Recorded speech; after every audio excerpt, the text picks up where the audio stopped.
cool. Sounds good, right? It does, yeah.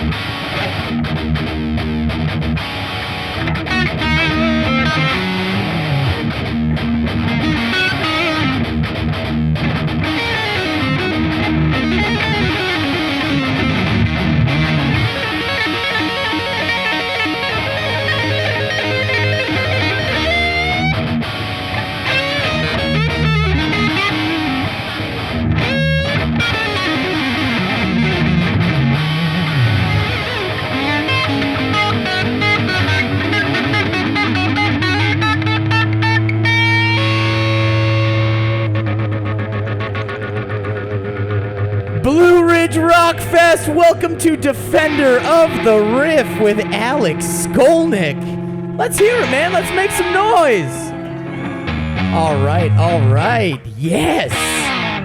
It's great to see everybody. Thank you for joining us for another episode of Defender of the Riff. My name is Daniel Dekay, and man, I got Alex Skolnick next to me. How you doing, man? I'm good, man. How are you doing? I am elated. I'm playing guitars and hanging out with you. How are you doing, Blue Ridge? Alex, welcome to Defender of the Riff.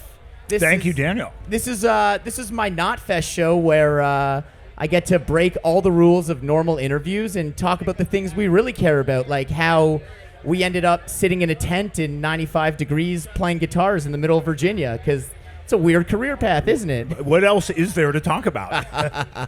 So I like to kind of get to know an artist on a musical and human level to figure out how we all ended up in this circus together.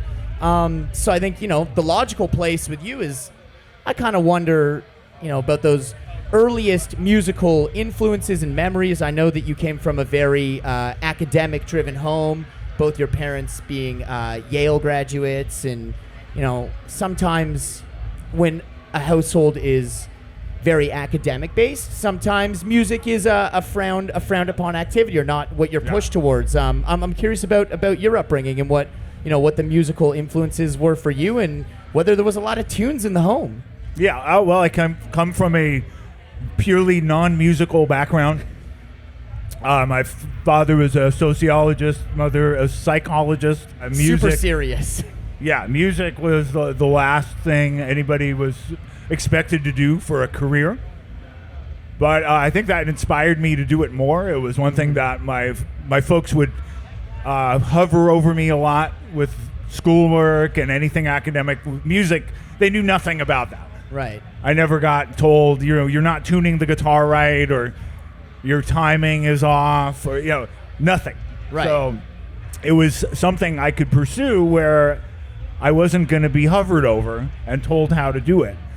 It's interesting because I find that a lot of people, and me included, your earliest musical experiences are often from your parents. It's like, hey, I stole a record from my dad's cabinet, or my mom had the radio on, and I wonder if you weren't getting the musical influence from them. Where were you seeking out music? Who was your chaperone into that world?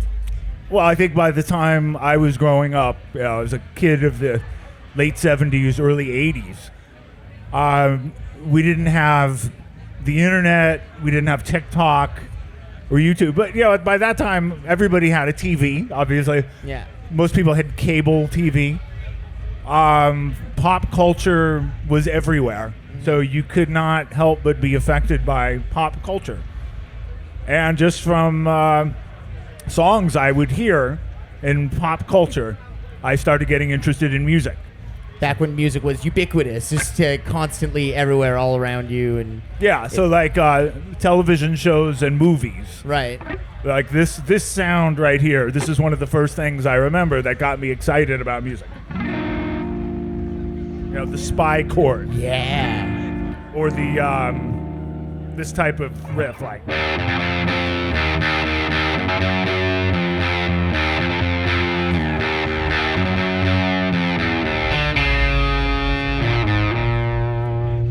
Legendary.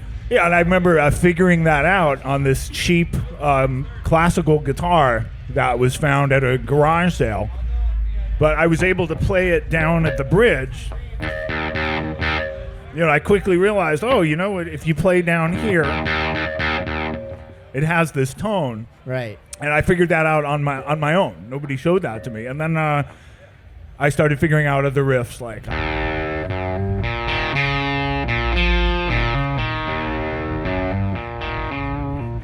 So very slowly at first. And then those were like the first parts I figured out. But then at a certain point, a friend down the street had a record by Kiss. And I saw Kiss, and I thought, it was like Batman and Superman and Aquaman all in the same band. Yeah. Right? I feel like in that era, any kids from that era, it was hard not to fall in love with Kiss because of that image. It was larger than life. It was comic book characters, right? Yeah, exactly. And I liked the way they looked before I even liked the music. Right. And they had cool instruments, and I just thought, oh man, I was a Kiss fan before I heard a note, and then luckily I liked the music. Thank God. And I still like the music. That's awesome. But I remember, some of the first songs I heard, stuff like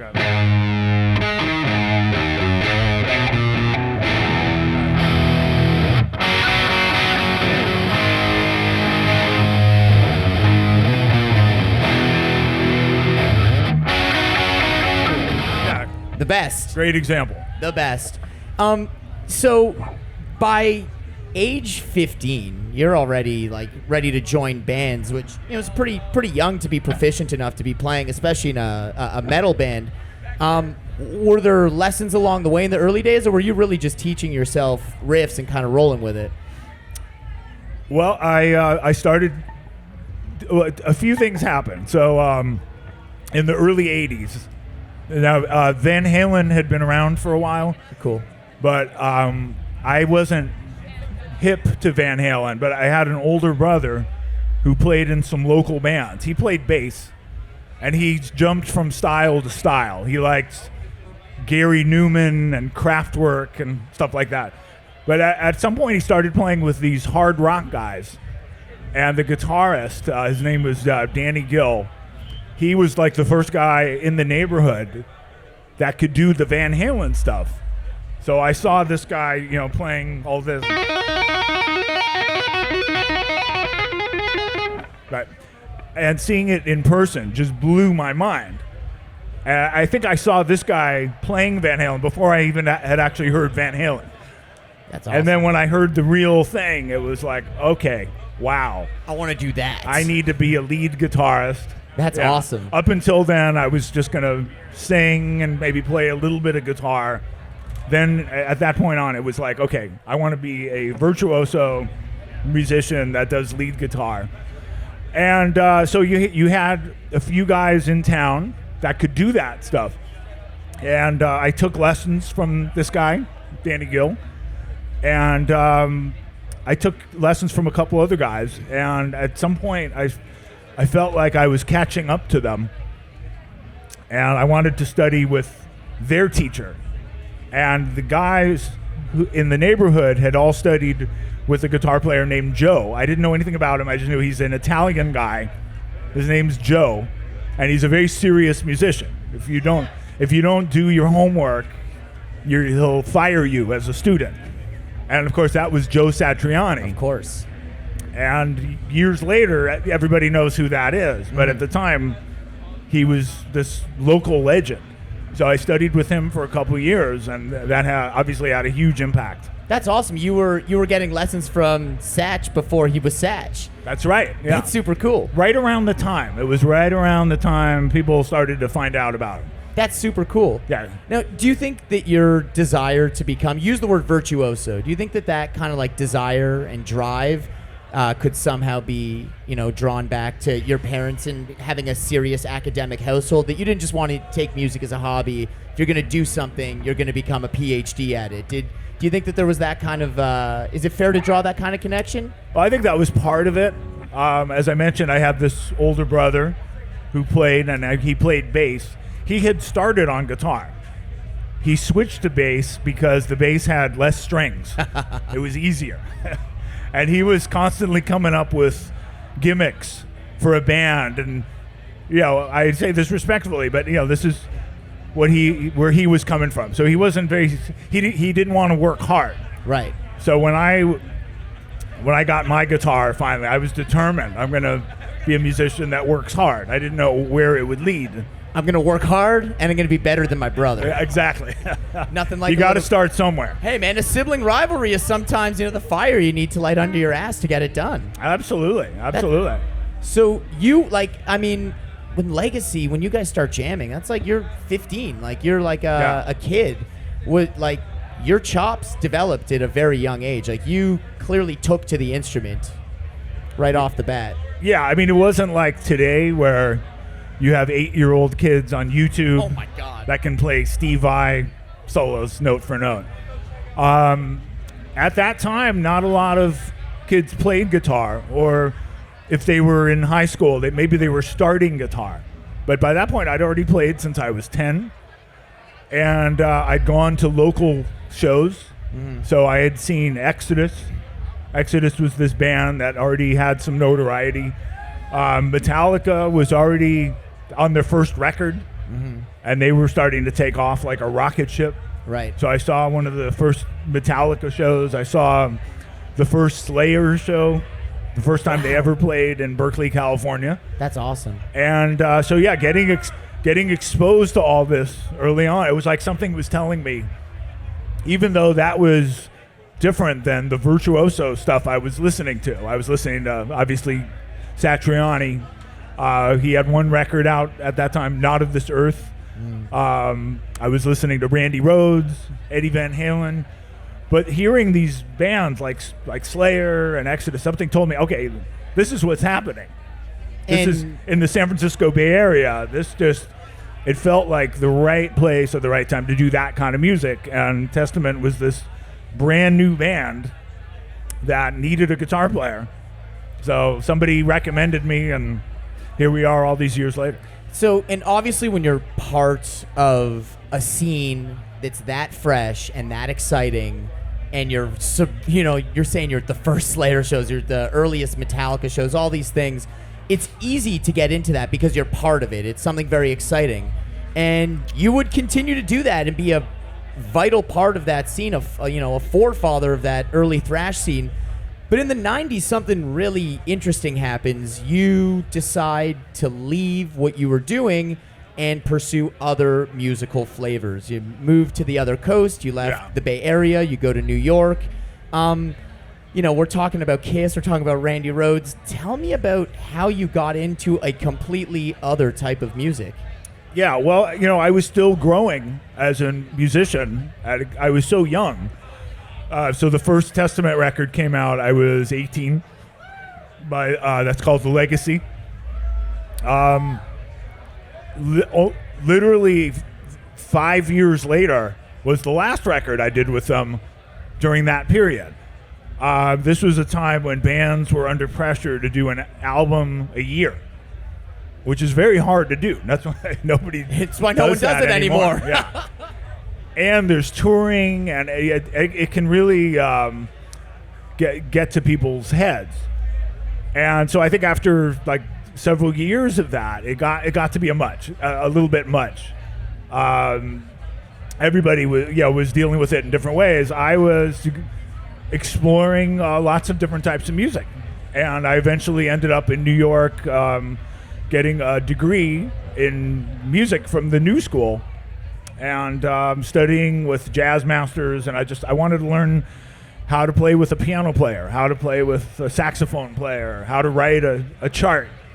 Up until then, I'd been learning songs off records. Van Halen, Randy Rhoads. I could figure it out. Not that I could play it exact, but I kind of knew what was going on. But I was getting into players like John Scofield and Pat Metheny, and I could not figure out what the hell they were doing. Right. And at some point, somebody told me they can play like jazz guitar. Even though they do a lot of crossover, to me it sounded like screaming rock funk guitar. Right. The electric music they did, it was proven to me that, okay, you have to get a foundation in jazz guitar. And I think I had first gotten into that by discovering Al Di Meola. Oh, yes. Yeah, he's a player. A lot of rock and metal folks dig him. Zakk Wylde will tell you that's one of his favorite players. Me too, man. He shreds a Les Paul like no one else. He shreds, but he also plays like very elegant acoustic music. Elegant Gypsy. Elegant Gypsy. Oh, so good. That's some of my favorite stuff. That's awesome. Yeah, John McLaughlin. The best. All those guys. Yeah. Paco, everyone. Yeah. Of course. So when you were pursuing jazz education, was that really that was all in your mind? Like, had you left metal aside? Like, were you like, all right, time to do some like real shit? Or were you totally out of it, or were you still cranking those Van Halen records a little bit? Well, I would go to a friend's house or go to a rock club in New York, and it would be on the stereo, and I would love it. Right. But at home, I got to the point I don't need to put this on when I'm home. Right. At that point, I've done several tours. I'm hearing that music all the time. So when I'm at home, I wanted to hear something different. It's still that way. I mean, I talk to a lot of rock and metal musicians that don't necessarily listen to what they're most known for at home. Mm-hmm. Randy from Lamb of God will tell you the same thing. He never listens to anything that sounds like that. Right. So yeah, during that time period, I was listening to a lot of my jazz guitar influences, and I think I knew I would get back to metal at some point. Right. But I needed to take a hiatus. Right. I had heard about this great saxophonist who's actually I think his birthday is today or yesterday, Sonny Rollins, who's a legend. And he had taken 2 or 3 years off because he realized he needed to improve. Wow. And he just went and practiced under a bridge in New York, the Williamsburg Bridge. That's awesome. And what a he cool came story. back. Yeah, he came back with an album called The Bridge. Whoa. That Jim Hall plays guitar on, one of my favorite jazz guitar players. That's awesome. And that was a huge inspiration. Yeah, I realized, okay, I'm going to just take some time off and kind of reinvent myself, but not lose what I've done up to this point. You demonstrated a Van Halen lick to Right. kind of show, I fell in love with that. Was there like a jazz equivalent once you started to dive into the theory and modes and different scales? Was there something that, you learned or that you saw and you were like, all right, like I fucking love this? I mean, so many things. Right. We were talking about Al Di Meola earlier. He has this one song called "Race with the Devil" on Amazing Spanish Highway, song. which it's almost a rock song. It's like,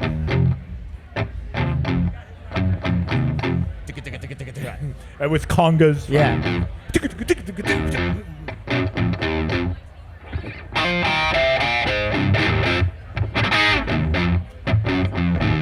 And then it's got that crazy lick.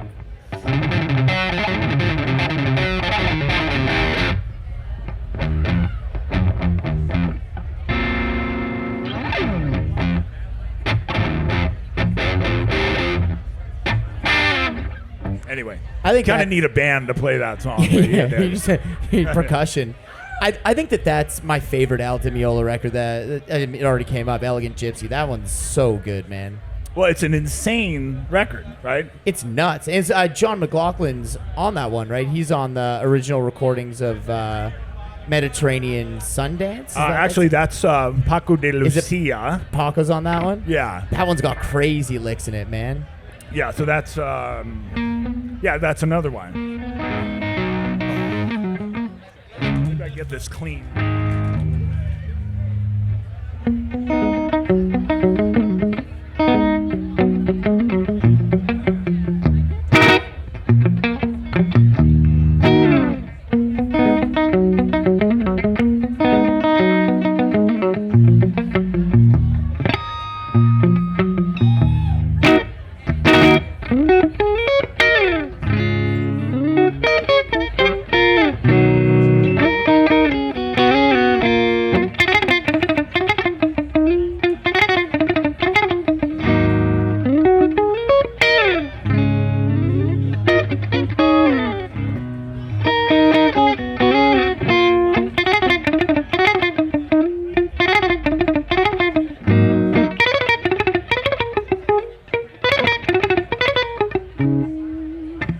This is Defender of the Riff. You get Alex Skolnick playing Al Di Meola. This is awesome. So that's kind of, that's really, it's not, you wouldn't call it flamenco. It's really like flamenco fusion. Mm-hmm. But it kind of opened the door for a lot of different types of licks. So if we're talking more jazz guitar, like this type of lick,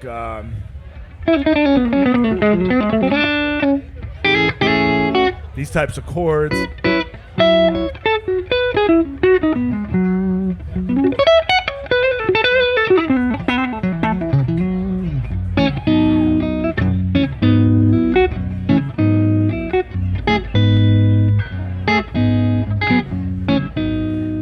So there's so many players that play like that.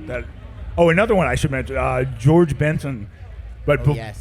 I was quoting George Benson before we started. Yeah.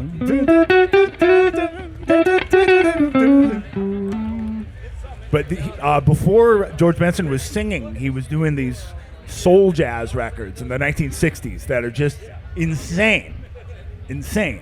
So he has a record called The Cooker. And at some point I heard that, and that just flipped me out and really made me want to learn more jazz guitar. So, and it's blues, but it's blues in a jazz guitar style. It's super fast. It's probably it's hard to play it without a band, but I'll just play the first part of it.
Hell yeah, that's awesome.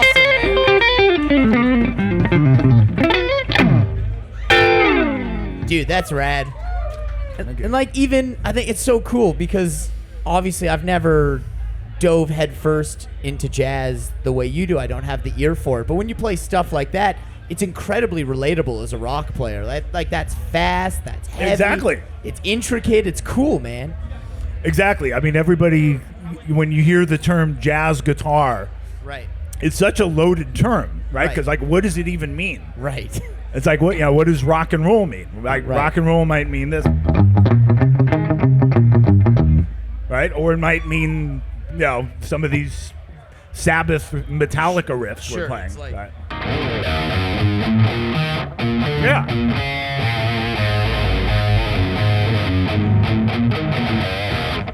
Yeah. It's all over the place. But yeah, so George Benson had this big hit called Breezin'.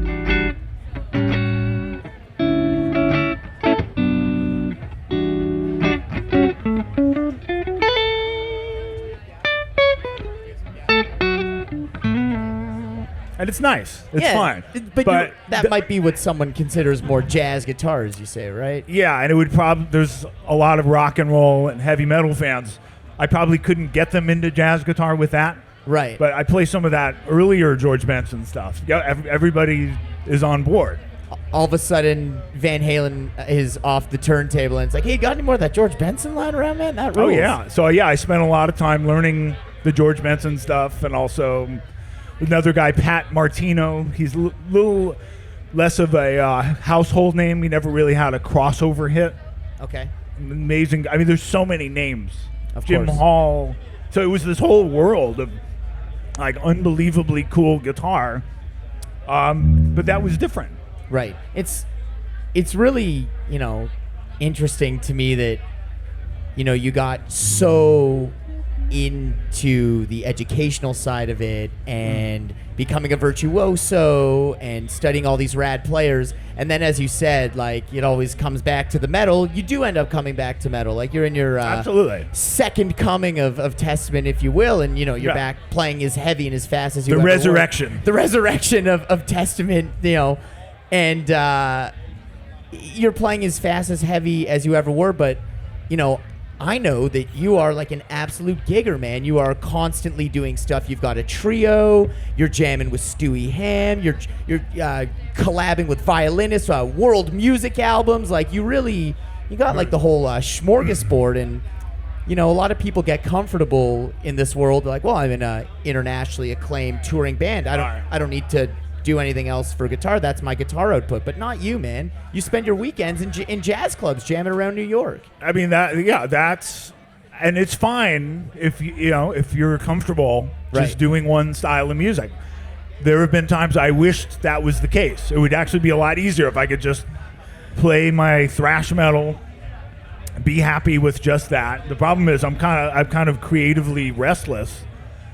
And I like playing with different artists. Last week I was in Estonia, and I was teaching at a camp run by Stu Ham, great bass player, known for his work with Steve Vai and Joe Satriani. And I played with this amazing young bass player named Mohini Day that flip people out, I think, when they hear her. She's a phenomenon. I mean...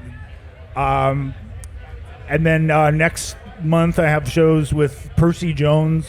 That's he was the awesome. bassist for Brand X.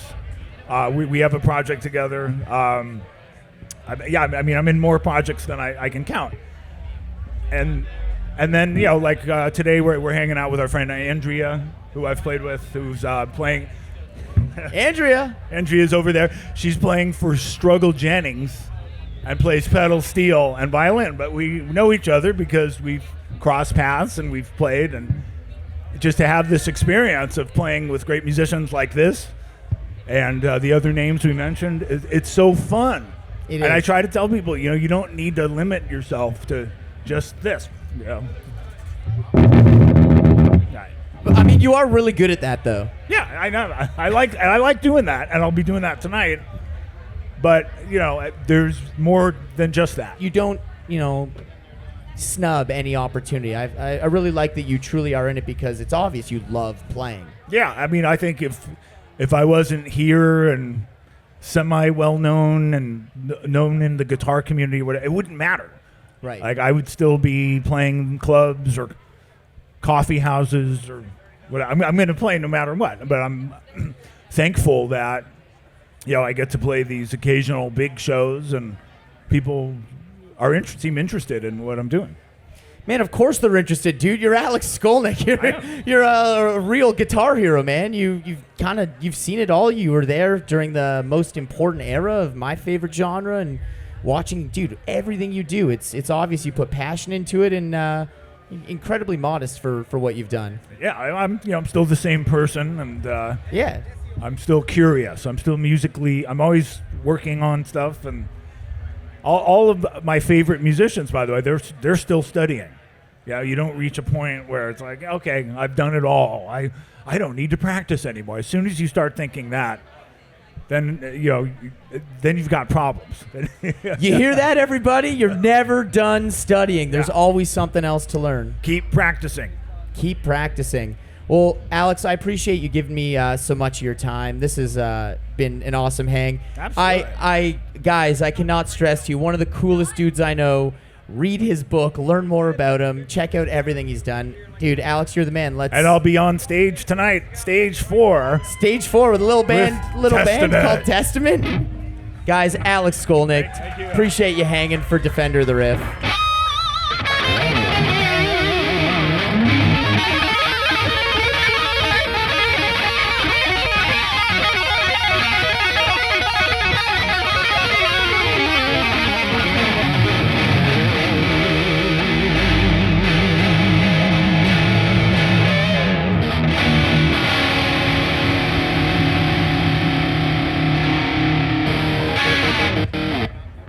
Dude, you rule. Thank you. A true defender of the riff, my friends.